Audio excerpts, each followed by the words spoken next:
Hello YouTube fans, just eating out my mouth. Hello, and I've done this twice, so I figure why not? With the beautiful young lady, that being Linda Blair. That's right, Linda Blair in the Tacit Savage Streets. As I reviewed Friday the 13th part 5, A New Beginning, I thought why not this one? The same director, what giving us Friday the 13th Part 5, A New Beginning, one day before, did this one, Savage Streets. And you could say this was a guy that did a lot of seedy stuff. He directed a lot of porn, believe it or not, during the 80s. This, however, isn't a porn. It's more like a rape and revenge film. You know, your typical dang rape and revenge film. And I like it. I like it. Done back in 1984, done by the Medusas of Medusa. Remember the days of the video, Medusa? And it's not a bad one, it's not a bad one. You start with this cocky lad, the dad's giving him shit, get home on time and all this. Says, yes dad, I'm going to do it, I'm going to do it. And next thing you know, he runs off with his buddies.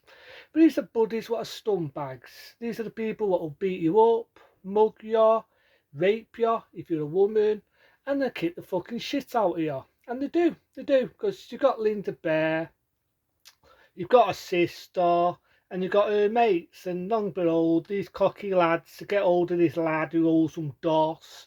A bit of extra so bit of nudity, not on him, but on his woman. And you know, these are the scumbags, these are the epiphany of fucking scum. So Linda Blair and her mates tasked the car out of spite. Big mistake.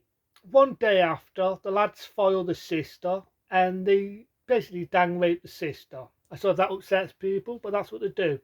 But it's like I said in my last review, it's not like I spit on you, Dave, or anything like that. What I mean by that is it's not in poor taste, it's not too in your face. You've got the idea that she gets dang raped, but they don't graphically show it that much. You see enough of what you need to see, is what I'm getting at. And the other lad is a stumpy Epiphany Stum. He's one of the ringleaders, kicks her in the face. Again, you don't see it, it's off steam, but you get the idea he kicks her and he puts her in a coma. So it's basically a rape and revenge at that point. You know, the scene in the nightclub, one of the lads is trying to touch up one of the girls. The lad gets into a fight, and there's a fight scene there. And because the girl cuts the leader's face, they fire her a few days after the fire her because she's going to get married, this lad. They get her and they fire her and she fucking dies. They definitely are Epiphany of Scum. But this is where the film hits a knot. So I remember the song. I remember trying to find out the song, and I know the song. It's called Justice for Love. In 1984, the song was called Justice for Love, and I love it. I remember one of the YouTubers actually asked this song. It goes like this. It goes, Justice for love, justice for love. You get what you want when you've broken the law. I'm not going to do the rest because I'd be killing the frigging song, but I love it. I love to see Melinda Bear. That's all mimic left her on. She sits up, bit where you see her boobs. That's nice to see. And she buys these bow arrows. It started off at the beginning where she sees these bow arrows, like hunting arrows, but she buys them.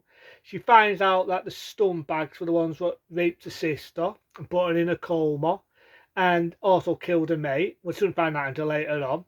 But she gets one of the lads, makes them get the information. That lad later on gets killed. There was one at the beginning, gets splattered by a car, by knives.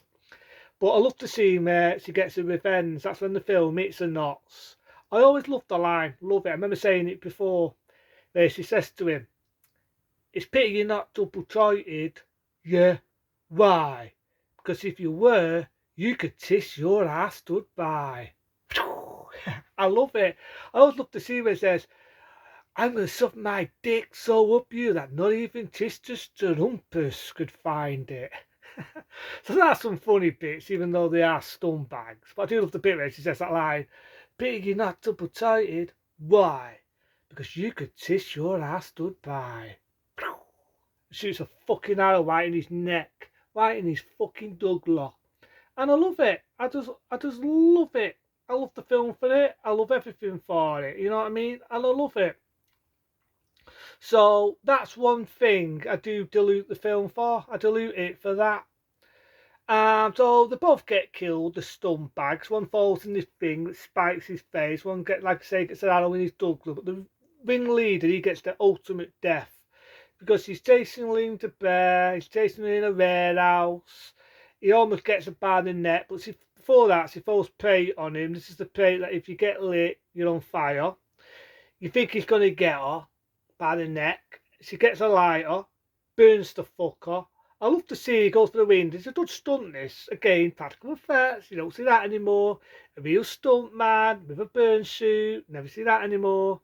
And he jumps for the wind, or he's streaming and adding there. Ah! Ah! Falls down brown bread. I mean, she got him before where she shoots arrows in his legs and he almost got the better of her where he rams a bar on his head and the bit of Linda Bear says, "Do you know what a sting pig looks like?" But that bit has to be the epic scene. He's steaming on fire and he falls down brown bread. Falls down brown bread. My only issue with the film there though is she didn't get arrested.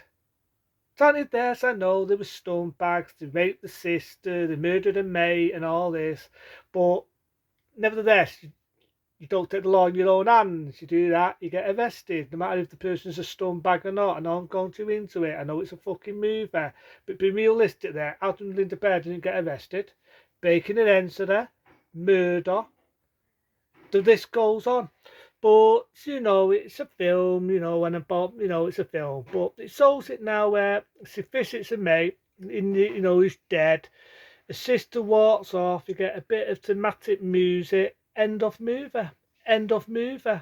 But I like Sapphic Streets, you know, it's a typical rape and revenge, it's a street type of film, it's a film with gang members in it.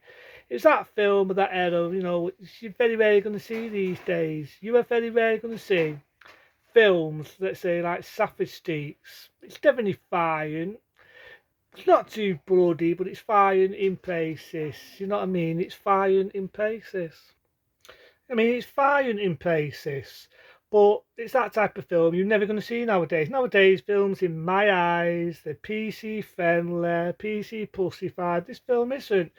I mean, I like a bit with Ian Still, the talking dirty. I mean, you can buy me being teenagers, you buy me being Mickey Mouse. You know what I mean? You buy me being Mickey Bloody Mouse, but you know, it's that good. It's done. I think Linda Blair does a really good performance. I think Linda Blair does a bloody good performance in the film. You know what I mean? It makes a change from the days when Linda Blair was doing Exorcist, when she was doing Exorcist rip-offs or films where she's in prison.